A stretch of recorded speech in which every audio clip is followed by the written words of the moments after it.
Hey guys, this is Backlog Gaming here with another video. Today we're going to be talking about Guild Wars 2 and Heart of Thorns. Now, I am a big fan of Guild Wars 2. I have played that MMO for many hours and done multiple things on it. Frankly, the reason why we're making this video is that they finally announced the expansion release date of October 23rd, 2015 today, on the birthday of Guild Wars. This is the 10th birthday of Guild Wars since number 1. So from there, they decided to use today as their big announcement for going forward. Now, what this video is mainly going to focus about, though, is what are they offering in this expansion? There's a lot of talk going around that it might not be enough content or it's too much content. Kind of a brief summary of what's going to be in it. So, right now, there are 3 different tiers for purchasing the actual game itself. Now, that's going to be the standard edition, which is $50. Then there's the deluxe edition, which is $75, and then there's the ultimate edition, which is $100. So depending on which one you get other stuff with them. So you can kind of do the math here. Now, the big thing about it is that you're going to get the Heart of the Maguma area as your new zones in the game. Now, this is going to have various outposts. I believe it's supposed to function a lot like the zones that they released later on, just as part of the living story, to where you have to kind of battle forces and take outpost and then do a big onslaught against a boss is how I think it's going to work. You also get the mastery system, which is supposed to be the kind of the in-game type thing, to where you, instead of just leveling up and gaining skill points, you are now going to have the mastery system to where you gain mastery points for those, and then you're going to be able to use those mastery points to essentially unlock new skills and abilities and whatnot. So you get in the mastery system. Now, this is going to be PvE progression. For characters that are level 80, players can complete this content and overcome challenges to gain mastery points. One mastery track can be active at a time. While active, the mastery track is fulfilled while earning experience. So you're going to have different things that you're going to be able to level up in.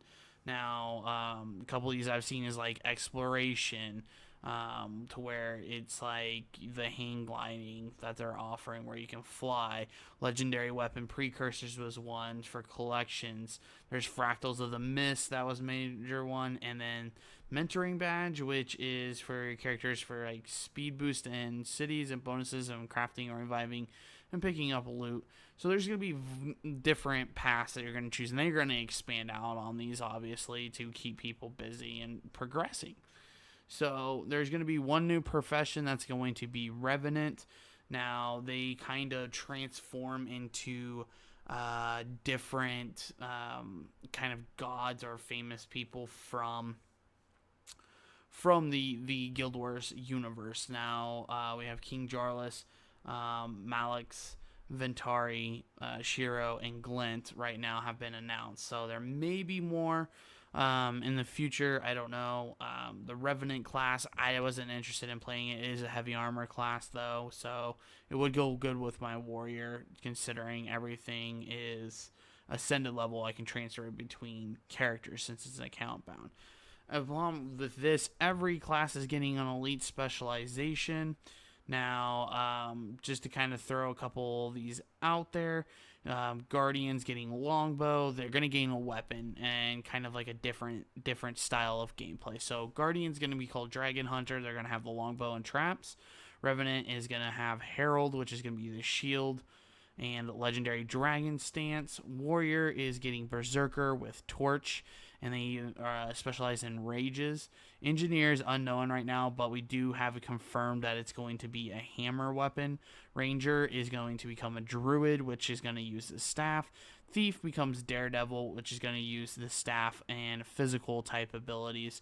And then from there, Elementalist is getting Tempest, which is going to be using Warhorn and Shouts.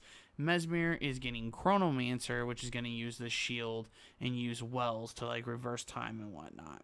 Necromancer is getting Reaper, they're getting Greatsword, and they're also getting Shouts. Now, elite specializations are only unlocked at level 80. Each profession, including the Revenant, will have at least one new new type of elite specialization at the launch of Heart of Thorns. They are going to release more of these, so it may not just be an expansion thing, but we may have down the road where they are revamping them. So structured PvP, they're going to have additional reward tracks be unlocked, and from there, queue performance systems for players, and to enter queues for game modes like Conquest, Stronghold, or both at the same time.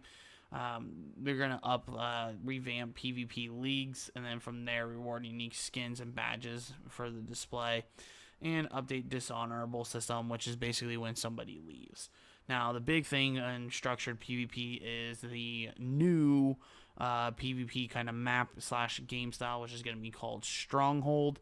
This is kind of like a cross between MMO gameplay of PvP and type of MOBA. It's where you have actual NPCs or creeps that you push lanes with in order to take down an enemy god. So it's kind of a hybrid MOBA is what I would be saying it, or it's highly influenced by MOBA.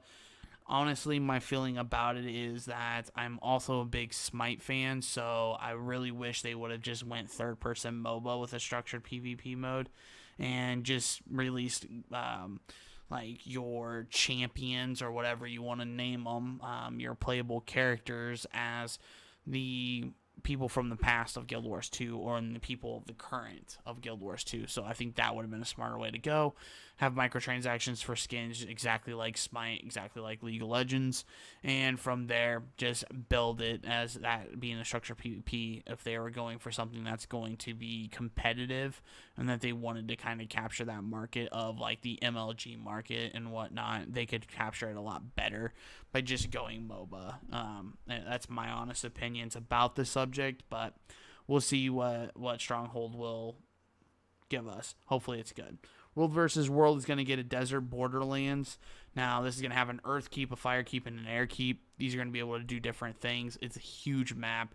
Very, very detailed. Very, very nice looking. Very, very high-end graphics on this. It is inspired by an RTS games, so there's going to be strategy to what you're doing out there. The new maps will initially replace the existing borderlands that are in the game, but they will be reintroduced differently. I don't know if they're going to revamp them or they're just taking them away so people play the new content. And then there is going to be revisions made to Worldly World upon balancing and basically new type of siege weapons and everything like that. So we're getting a force ball, lava bouncing ball in the target area, knocks back and damages foes on impact. We're getting the force wall, create a wall, force the target area foes cannot pass through, and force dome, create a dome of a force of the target area, blocks enemies' projectiles, and gives stability for allies. So you're getting 3 different types of siege weapons that focuses on area control and support. So that's great. Reworked mechanics, these are just kind of different things. There's going to be structure upgrades, and there's going to be world abilities. So there's going to be basically ranks in World v World to where you can specialize to gain points and specialize in certain siege or certain types of defense and whatnot.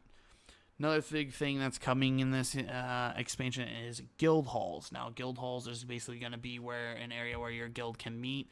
You can level this hall up and make it epic if you wanted to, but you're going to have to basically liberate your guild hall. So you're going to have to do some type of event in order to free up your guild hall and start building. And then it's going to be taking time of people completing certain tasks to enhance this area. So it's going to be really, really cool.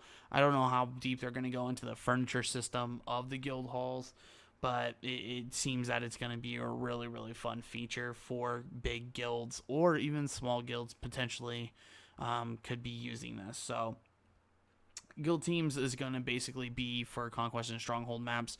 If you're in a guild, you're going to be able to queue with your PvP guild.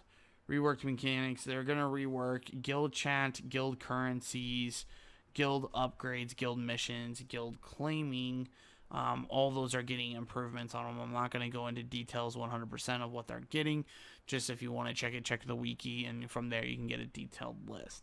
Other content that's coming out is there's going to be open world adventures, which are repeatable on-demand PvE challenges for max level players, closely tied to the mastery system. So they're going to have something for those adventures to basically go and do kind of solve like a type of like mini quest, we've seen one where somebody was lighting on fire branches, like little tentacle branches that branch out in the Maguma jungle, and they were flame throwing them. And how many of you ever flamethrower? And then they're going to have leaderboards, I believe, is what they were talking about, for each one to see who can hold the best score or the best time. Map bonuses rewards are being reworked, earned by completing events, jumping puzzles, and mini dungeons on the map. Rewards include crafting material and currencies. Starter maps will not include additional rewards for completing them. Most likely that is due to the fact that they don't want people farming those maps at a low level to get certain materials. Next thing is that Fractals of the Mist is going to get an overhaul. Fractal chains, 3 fractals and 1 boss fractal will be changed to single fractal islands. This is kind of change it to where 1 fractal equals 1 dungeon path in the game. They're going to increase the difficulty up to 100 and rebalance the difficulty across that span, so it is going to go fairly higher. New consumables will affect players inside of Fractal, so we kind of had it odd to where we had to use certain consumables and then kind of switch off and on. There wasn't really a good consumable for Fractal, so hopefully they got something for that. Next thing is that Ascended equipment will now be salvageable for materials to craft legendary equipment or purchase Fractal encryption keys. I don't know exactly what they're planning on doing for crafting legendary equipment. It could be the back items that they were announced, but also the fractal encryption keys. I don't know 100% what those are going to be either. I haven't been following this as closely as I was when I was playing the game prior to. I think I stopped following it right around when Dragon Hunter was announced. So the next big thing is that legendary equipment was announced. 3 new legendary weapons will be available, with more to come in future updates. Each weapon is account bound, so you can transfer it between characters. And then from there, legendary back items will also be available in this expansion. So we're going to get a new set of legendary back items, which is great. So you'll be able to choose your stats on them and everything like that. So that's going to be more of a questing type thing to unlock those. So far, you're getting a lot of content. Now, the main thing that everybody is waiting for, and I'm hoping that they announce this at PAX Prime tomorrow, or if you're watching this, it could be today. I'm hoping they talk about their challenging PvE content. That's the one thing that's been missing for me.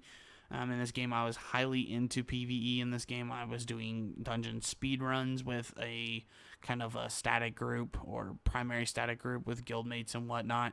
So that's what we were looking into. That's what I'm looking forward.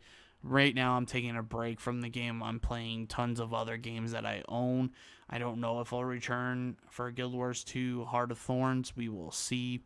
But it all depends on that challenging PvE content. I just want something that's going to be a lot harder than the monotonous of running dungeons over and over again. We had it pretty much down to a T. We could basically cut time off, by doing certain things. So all depends on that announcement. Again, I'm hoping that they're going to talk about it at PAX Prime, because people do view Guild Wars 2 as having a weak PvE endgame, essentially. So I do hope that they use the crowd that PAX would draw in order to push that platform to let people know, because if you purchase Guild Wars 2 Heart of Thorns, you also get Guild Wars 2 for free. So it's included. So you could jump right into the game and participate. Anyways, guys, I was pretty excited about this expansion. It has taken them a long time. They initially announced this in March, and it's not launching until October. So kind of a big time frame there with a lot of hype, and then kind of trickled out information this whole time. So far, that's what we have for the expansion. If that warrants it for you to purchase, then go ahead and buy it. You will definitely get your time out of Guild Wars 2 just by purchasing it. I think I have the collector's edition that came with the Ridlock statue that you can kind of see over my right hand shoulder. and I got more than my money's worth out of that game. So I highly recommend it as an MMO player if you're interested in it and thinking about trying it out. There's no subscription fee, so if you pick it up and you can get it on sale for fairly cheap. They're probably going to be running it on sale this weekend with PAX Prime, with the announcement and whatnot. Or you can just order Heart of Thorns and from there have a free copy. So that's all I got, guys. On this subject, I may cover more future videos later on about Guild Wars 2. We will see. And from there, if you guys want to comment, like, and subscribe, don't forget to share with other friends. And from there, I'll see you guys next time.